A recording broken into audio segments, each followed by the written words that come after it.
For over a decade, the Cornelia Marie was the heartbeat of Deadliest Catch. Captain Phil Harris made it iconic.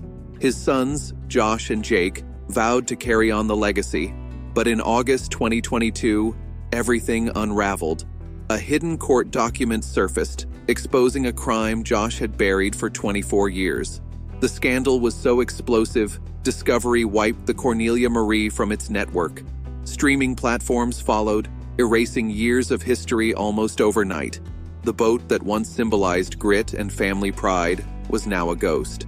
Built in 1989 at Horton Boats in Alabama, the Cornelia Marie was one of the last large vessels crafted by Elmo Horton. At 128 feet long, built of solid steel, and powered by twin Cummins engines, it was made to conquer the brutal Bering Sea. Its $2.5 million price tag bought endurance, massive fuel tanks, fresh water capacity, and unmatched speed gave it a competitive edge during high-stakes crab seasons. Ralph Collins, the original owner, named the vessel after his wife, Cornelia Marie, who later became co-owner even after their divorce. Her name remained, a rare tribute in a male-dominated industry. With its aquamarine hull and bold yellow banners, the Cornelia Marie became legendary in fishing ports from Kodiak to Dutch Harbor. It fished for king crab, opilio, herring, and salmon, surviving the sea's worst and even joining rescue efforts during the Big Valley tragedy in 2005. A major refit added 22 feet and boosted capacity by 100,000 pounds, allowing it to haul over 300,000 pounds in one trip. While other boats struggled, the Cornelia Marie thrived. At the heart of its success was Phil Harris.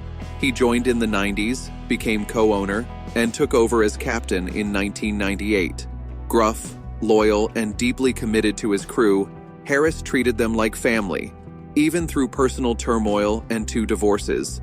He'd started young, quitting school at 17 after a friend made $100,000 in one season.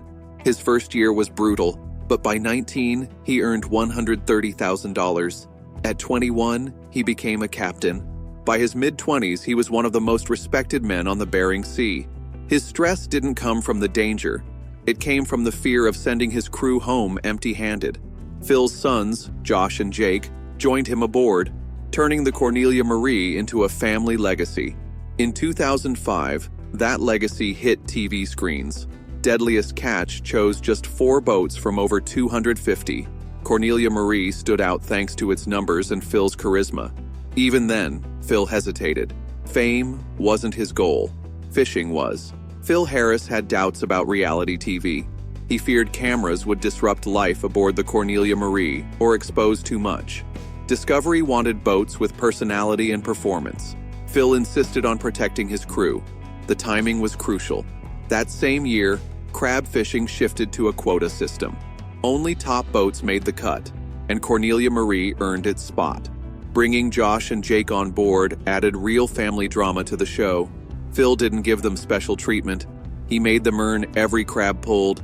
Viewers saw it all: tension, pride, even heartbreak.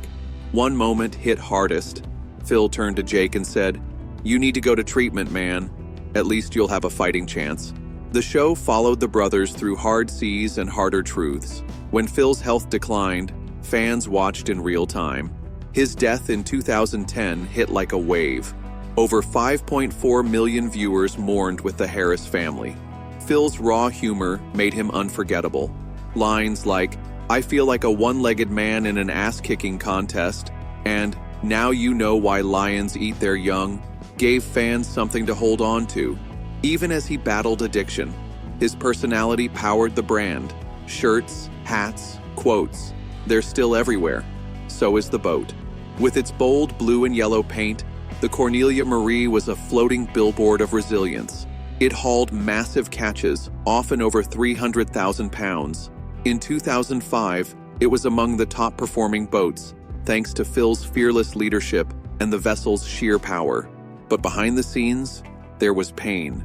Phil's addiction, Red Bulls, cigarettes, coffee by the pot, ravaged his health. Even after a pulmonary aneurysm in 2008, he refused to slow down. In 2010, it finally caught up with him. At 53, he died of a massive stroke. The tragedy didn't stop with him. Addiction ran deep in the Harris bloodline. Josh had his battles. Jake's were worse: heroin, arrests, and eventually 18 months in prison in 2024 after a high-speed chase. Phil once gave Josh his first drink and cigarette at age 10. The damage had deep roots.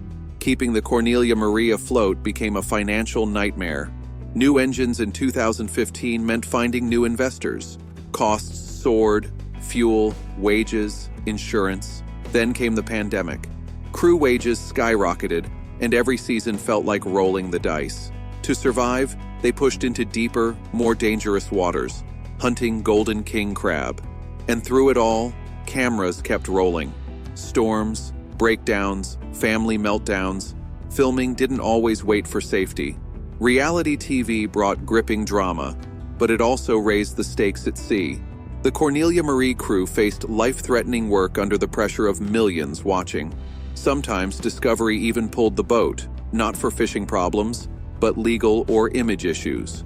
Then, on January 29, 2010, everything changed. While offloading crab in remote Alaska, Captain Phil Harris suffered a massive stroke. The crew rushed to help. Medevac flew him hundreds of miles away, leaving family and crew stunned. Cameras captured every raw moment: calls for help, panic, and heartbreak. Should that pain have aired? Phil's son said yes, wanting to share his final fight. Hope flickered as Phil spoke and joked, defying odds, until a brain bleed crushed it all. He died February 9, 2010, at 53. Millions watched the Redemption Day episode, feeling the loss deeply. After Phil's death, sons Josh and Jake fought to save the Cornelia Marie. But they lacked full ownership, faced massive repair costs, and battled tense partners and doubtful banks. The dream seemed out of reach. Interim Captain Derek Ray tried to steady the ship but clashed with Jake, even involving police over drug suspicions. Morale sank, crab hauls dropped, and the crew fractured. Then came a breakthrough. Josh teamed with engineer and deckhand Casey McManus. Together, they secured funding, overhauled the boat with new engines in 2015, and returned as co-captains. It wasn't easy, but they brought the Cornelia Marie back to Deadliest Catch. Jake's addiction spiraled after Phil's death: DUIs, arrests, prison. By 2024, an 18-month sentence marked a low point. He drifted away from Josh and the Cornelia Marie, a painful fall from a family known for strength.